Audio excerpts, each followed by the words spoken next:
स्वागत है आपका एक और नई वीडियो में। आशा करता हूँ सभी कुशल मंगल होंगे।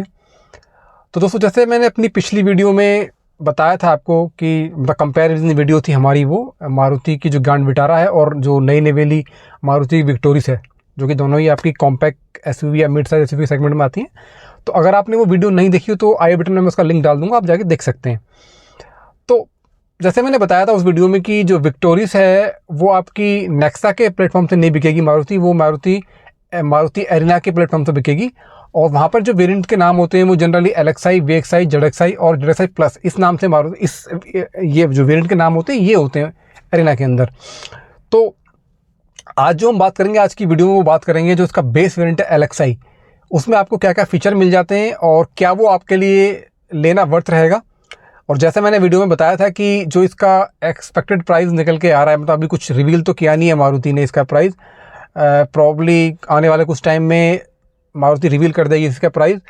और डिलीवरी जो है वो इसकी दिवाली के आसपास ही होंगी। ऑल दो बुकिंग स्टार्ट कर दी है मारुति ने, 11,000 आप देके गाड़ी की बुकिंग करा सकते हो आप, पर डिलीवरी जो है वो दिवाली के आसपास ही एक्सपेक्ट की जा रही है। तो जैसे मैंने बताया कि 9,75,000 या 9,80,000 के आसपास एक्स शोरूम पड़ेगा एलएक्सआई का जो कॉस्ट होगा, और ऑनर आते आते आपको वो 11 के आसपास, 11 से कम ही पड़ेगी। तो देखते हैं अपनी इस वीडियो में कि क्या ये जो बेस वेरिएंट है आपको लेना वर्थ है या नहीं है। बन रही है हमारे साथ।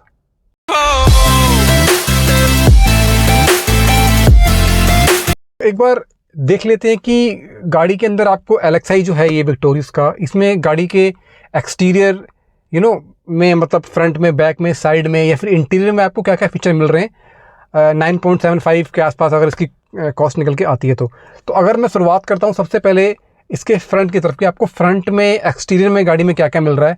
तो दोस्तों, फ्रंट में इसमें आपको हैलोजन हेडलैम्प मिल रही है, मतलब आपको एलईडी या प्रोजेक्टर कुछ नहीं मिल रहा है, आपको नॉर्मल एक हैलोजन हेडलैम्प मिल जाएगी इसमें आपको। और साथ में आपको क्रोम की स्ट्रिप मिलती है सेंटर में बिल्कुल, और बीच में आपको सुजुकी का लोगो मिल जाता है, आप देख सकते हैं। सिल्वर कलर की आपकी, मतलब सिल्वर फिनिश्ड आपको इसकी प्लेट मिल जाती है, और चंकी लुकिंग आपको ब्लैक बम्पर्स में देखने के लिए मिल जाता है। वहीं अगर आप एक बारी इसके पीछे की तरफ बढ़ा जाए तो बैक साइड में आप देख सकते हैं कि आपको इसमें कोई भी कनेक्टेड टेल लाइट नहीं मिलती, जो कि आपको टॉप मॉडल में मिल जाती है। इसमें बीच में जो ये लाइनिंग दे रखी है एल्यूमिनेटेड नहीं है, मतलब ये कनेक्टेड लाइट का काम नहीं करती है। साथ में आपको इसमें विक्टोरिस का बीच में ये बैज मिल जाता है, और उसके बाद सुजुकी का लोगो मिल जाता है, और माइल्ड हाइब्रिड की आपको बैजिंग मिल जाती है। राइट हैंड साइड में आप देख सकते हैं सिल्वर स्किड प्लेट मिल रही है इसमें भी आगे की तरह। और क्योंकि ये बेस वेरिएंट है तो इसमें आपको कोई भी वाइपर या वॉशर नहीं मिलता है।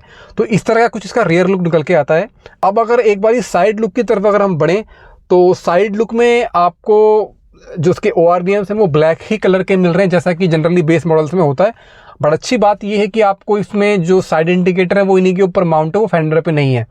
दूसरा, आपको 17 इंच के स्टील व्हील मिलते हैं विद कवर्स। तो 17 इंच के आपको टायर मिल रहे हैं, बट वो व्हील कवर के साथ मिल रहे हैं, स्टील व्हील है, मतलब एलॉय व्हील नहीं है। ब्लैक डोर हैंडल मिल जाते हैं। अगेन चंकी बॉडी क्लैडिंग, मतलब बॉडी क्लैडिंग मिल जाती है, चंकी बॉडी क्लैडिंग मिल जाती है। साथ में आपको मस्कुलर व्हील देखने को मिलती है, जो कि व्हील के आसपास आपको दिख रही होगी। और दूसरा, इसमें रूफ रेल नहीं है क्योंकि ये एक बेस मॉडल है। दो इस तरह के कुछ इसके साइड के लुक निकल के आते हैं। ये गाड़ी का आपने ओवरऑल एक एक्सटीरियर लुक देख लिया है कि जो आपकी आगे की जो हेडलाइट है वो भी आपको नॉर्मल हैलोजन ही मिल रही है, आगे फॉग लैम्प भी नहीं मिल रहा है आपको, और प्रोजेक्टर नहीं है, ठीक है। और बैक साइड में भी आपको वॉशर नहीं मिल रहा है, वाइपर नहीं मिल रहा है, और जो टेल लैंप है वो नहीं मिल रही है आपको कनेक्टेड वाली। हालांकि जो वैसी जो एलईडीज़ हैं पीछे आपकी, और ना आपको एलॉय व्हील मिल रहे हैं साइड में। तो हालांकि अगर मैं ओवरऑल फिर भी एक्सटीरियर को देखता हूं तो बेस वेरिएंट तो ये कहीं से भी नहीं लग रहा है देखने में, ठीक ठाक आपको एक एक्सटीरियर लुक मिल रहा है एलएक्सआई के अंदर भी। अब अगर हम एक बार गाड़ी के अंदर चलते हैं और अंदर चल के देखते हैं गाड़ी का जो इंटीरियर है, स्पेशली जो आगे वाला जो फ्रंट इंटीरियर है, वो गाड़ी का कैसा निकल के आ रहा है इस बेस वेरिएंट में। दोस्तों, अगर गाड़ी के आप इंटीरियर को देखते हो, फ्रंट इंटीरियर को, तो आपको जो पूरा जो इंटीरियर है वो आपको black end of white interior, मतलब कि जो डोल शेड में देखने के लिए मिल रहा है। ये अच्छी बात है। जनरली जो बेस वेरिएंट होते हैं आपके पूरे ब्लैक कलर के इंटीरियर थीम के साथ होते हैं, बट यहाँ पर आपको डूल टोन में मिल रहा है एलएक्सआई जो है ये ब्लैक एंड ऑफ वाइट में। साथ में आप देख सकते हैं इसमें हनीकॉम्ब स्टाइल के आपको डोर पैड पे कुछ इंसर्ट देखने के लिए मिल रहे हैं, जो देखने में काफ़ी अच्छे लग रहे हैं। और जो सीटें आपको अगेन वो ब्लैक फैब्रिक में मिलती है, सीट अपहोल्स्ट्री, और ऑल एडजस्टेबल आपको हेडरेस्ट मिल जाते हैं। आगे पीछे के आप देखेंगे तो आपको सारे ही जो हेडरेस्ट हैं वो एडजस्टेबल मिलते हैं। सेंटर का आपको आर्मरेस्ट मिल जाता है। 3 स्पोक का स्टीयरिंग व्हील मिलता है आपको विद कंट्रोल, और ये आपको टिल्ट एंड टेलीस्कोपिक दोनों फीचर के साथ आपको देखने के लिए मिल जाता है। तो ये तो इसके फ्रंट इंटीरियर की बात होगी। अब अगर पीछे की तरफ इसके इंटीरियर को देखें, जो बैक साइड का इंटीरियर है, उसमें आप देख सकते हैं कि 3 पॉइंट सीट बेल्ट्स आपको मिल जाती है सभी ऑक्यूपेंट्स के लिए। 60/40 का आपको स्प्लिट दिया हुआ है। एसी वेंट आपको मिल रहे हैं एंड रियर आर्म रेस्ट मिल रहा है विद कप होल्डर्स। तो ये आपको पीछे की तरफ आपको चीज़ें मिल जाती हैं इसमें। तो अगर इंटीरियर को भी अंदर से देखा जाए, चाहे फ्रंट इंटीरियर को आप देख लीजिए, चाहे बैक को देख लीजिए, आपको कहीं से भी नहीं लगेगा कि ये बेस मॉडल है। आपको सेंटर आर्म रेस्ट मिल जाता है, पीछे की तरफ आपको आर्म रेस्ट मिल रहा है कप होल्डर के साथ, जो जनरली टॉप मॉडल्स में आपको मिलता है देखने के लिए। 3 स्पोक का आपको स्टीयरिंग व्हील मिलता है जो कि टिल्ट एंड टेलीस्कोपिक फीचर के साथ आ रहा है। चारों ही पावर विंडो आपको मिल रही हैं। तो कहीं से भी आपको दूर दूर तक ये फील नहीं कराएगा कि आप किसी एक बेस मॉडल में बैठे हुए हैं। अब एक बार क्या फीचर आपको इसमें मिल जाते हैं इस एलेक्सा के अंदर, ये हम देख लेते हैं। तो फीचर अगर इसमें देखे जाएँ तो आपको 7 इंच का इंफोटेनमेंट सिस्टम मिल जाता है with Android auto and Apple CarPlay की कनेक्टिविटी के साथ, और ये वायरलेस है। तो ये भी बहुत अच्छी बात है कि बेस मॉडल होते हुए भी आपको अच्छा खासा सिस्टम मिल रहा है।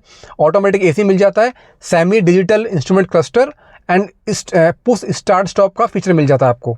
तो फीचर के मामले में भी आप देख सकते हो आपको सारे ही टॉप मॉडल वाले फीचर मिल रहे हैं, चाहे वो पुश स्टार्ट स्टॉप का फीचर हो, चाहे वो आपको ऑटोमेटिक एसी हो, है ना, चाहे वो आपको स्टीयरिंग व्हील पे कंट्रोल्स हों। तो आपको सारी की सारी चीज़ें इसके अंदर देखने को मिल रही हैं। तो हाँ, मुझे तो दूर दूर तक ये बेस मॉडल नहीं लग रहा है, और काफ़ी अच्छे फीचर मारुति ने प्रोवाइड कराए हैं इस बेस वेरिएंट के अंदर भी।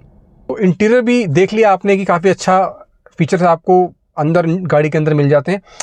और अगर सेफ्टी फीचर की बात की जाए कि आपको सेफ्टी के नाम पे मारुति ने इस बेस वेरिएंट में क्या दिया है, तो देखो यार, सारे ही आपको जो बेसिक और मिड बेसिक फीचर्स सारे मारुति ने इस बेस वेरिएंट में आपको प्रोवाइड किए हैं। 6 एयर बैग तो अब स्टैंडर्ड ही हो गया है मारुति की हर गाड़ी में, तो इसमें भी आपको मिल जाते हैं। ESP मिल जाता है, हिल होल्ड असिस्ट मिल जाता है, ट्रैक्शन कंट्रोल मिल जाता है, और आइसोफिक्स सीटें मिल जाती हैं, चाइल्ड आइसोफिक्स सीटें आपको। उसके बाद रियर इसमें मतलब पार्किंग सेंसर मिल जाते हैं, रियर डिफॉगर मिल जाता है। तो सारे के सारे आपको फीचर के जो बेसिक फीचर्स की मैं अगर बात करूं आज की डेट में, वो सारे के सारे कवर हो रहे हैं। तो कहीं ना कहीं आपकी सेफ्टी भी मारुति ने इस बेस वाले वेरिएंट में कवर कर दी है। चलिए एक बारी इंजन की बात कर लेते हैं और ट्रांसमिशन की बात कर लेते हैं कि इस पर्टिकुलर वेरिएंट में एलेक्सा में आपको क्या इंजन ऑप्शन दे रही है मारुति, और कितने आपको ट्रांसमिशन दे रही है। तो दोस्तों, एक ही आपको इंजन ऑप्शन मिल रहा है, वो आपका वही 1500 सीसी का 4 सिलेंडर NA इंजन, जो कि मारुति इसको और अपनी गाड़ियों में भी यूज़ करती है। और पावर की अगर मैं बात करूँ तो 103 bhp और 137 Nm का टॉर्क निकाल के देता है आपको ये।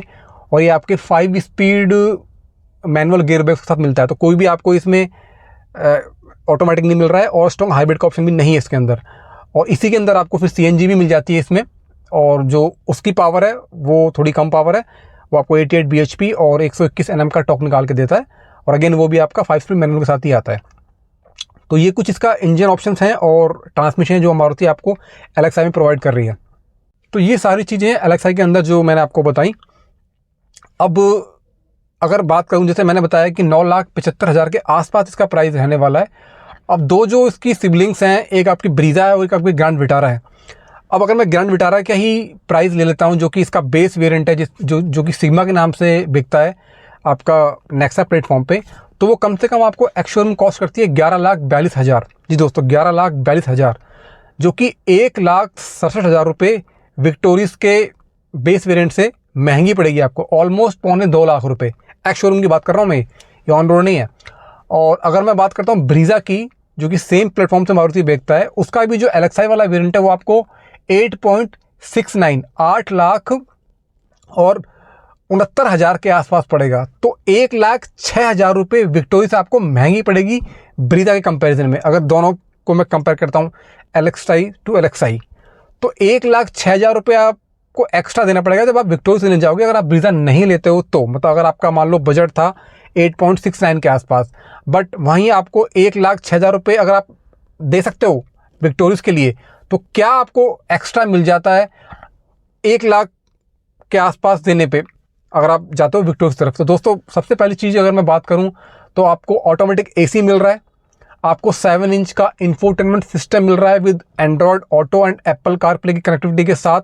आपको पुश स्टार्ट स्टॉप का फंक्शन मिल रहा है जो कि उसके अंदर आपको नहीं मिल रहा था। उसके अलावा विक्टोरियस में आपको स्मार्ट हाइब्रिड का एक फंक्शन मिल जाता है जिससे आपका 1-2 किलोमीटर जो आपकी माइलेज है वो गाड़ी बेटर देगी, जो कि ब्रीज़ा के LXi में आपको नहीं मिलता है। उसके बाद अगर मैं बात करता हूँ अगला क्या आपको एक्स्ट्रा मिल रहा है, तो जो CNG अगर आप CNG लेने जा रहे हो तो CNG में भी आप देखोगे कि ब्रीज़ा के अंदर क्या है कि आपकी पूरा बूट स्पेस है वो कंज्यूम हो जाता है सिलेंडर की वजह से। लेकिन अब विक्टोरियस में मारुति ने क्या किया है कि उस सिलेंडर को अंडर बॉडी प्लेस किया हुआ है, तो जो बूट स्पेस है वो आपका पूरा का पूरा यूजेबल होगा। और वैसे भी जो बूट स्पेस नंबर्स में भी, मैं अभी नंबर्स तो मेरे को क्लियरली पता नहीं है, पर नंबर्स में भी वो बड़ा ही होगा ब्रीज़ा से, और वो पूरा पूरा यूजेबल होगा। तो ये एक बहुत बड़ा एक बहुत बड़ा एडवांटेज है ओवर ब्रीज़ा विक्टोरियस में। फिर एक फ्रेश लुक की गाड़ी है, एक बड़ी गाड़ी है, देखने में लगती है अच्छी गाड़ी है देखने में। अगर मैं ब्रीज़ा से कंपेयर करता हूँ तो ब्रीज़ा का लुक भी अच्छा है, बट क्योंकि एक फ्रेश लुक के साथ गाड़ी आई है, बड़ी गाड़ी है, तो इस हिसाब से तो मैं तो आपको यही बोलूँगा कि अगर आप अपना बजट 1 लाख के आसपास बढ़ा सकते हैं तो I would strongly recommend you कि आप विक्टोरियस की तरफ जाएं। जहाँ तक बात है ग्रैंड विटारा के बेस वेरिएंट की, जो कि सिग्मा है, अगेन वो दोस्तों 2.25 लाख के आसपास महंगा पड़ रहा है, और मोरलेस आपको वही फीचर मिलेंगे उसके अंदर सिग्मा में जो आपको विक्टोरियस के LXi में मिल रहे थे। और उससे ज़्यादा गाड़ी की लंबाई भी ज़्यादा है, विक्टोरियस की गाड़ी की हाइट भी ज़्यादा है। तो हाइट ज़्यादा होने की वजह से आपको जो कैबिन रूम है वो ज़्यादा लगेगा, ज़्यादा एयरी लगेगा, है ना। और अगेन फिर वही कि CNG जो है ग्रैंड विटारा में भी आपको गाड़ी की बूट स्पेस के अंदर ही मिलेगी, इसमें आपको अंडर बॉडी मिलेगी। तो आपको पैसे भी 2.25 लाख के आसपास कम देने पड़ रहे हैं, आपको थोड़ी बड़ी गाड़ी भी मिल रही है ग्रैंड विटारा से, और आपको CNG वाले का ऑप्शन भी मिल रहा है। तो ग्रैंड विटारा की तरफ तो आपको बिल्कुल नहीं जाना चाहिए, इसको तो मैं बिल्कुल रिकमेंड नहीं करूँगा, कोई सेंस ही नहीं बन रहा उस गाड़ी का, तो क्योंकि रेट इतना ज़्यादा उस गाड़ी का। तो दोस्तों कंक्लूजन यही निकल के आता है मेरे हिसाब से कि आपको अगर आपको लेनी है इन तीनों में, अगर आप कंफ्यूज हो इन बेस वेरिएंट्स में, तो बेटर मेरे हिसाब से तो ये होगा कि आप इसका जो LXi वाला वेरिएंट है विक्टोरियस का, उसको लें आप। वो गाड़ी ज़्यादा सेंस बनाएगी, ज़्यादा आपको वैल्यू फॉर मनी प्रोवाइड करेगी लॉन्ग टर्म के अंदर। तो कैसी लगी दोस्तों आज की मेरी वीडियो, प्लीज़ कमेंट करके बताएं, और please like this video, subscribe my channel, जिससे इस तरह के जो कंटेंट है मैं आपके लिए और लाता रहूँ। Thank you very much.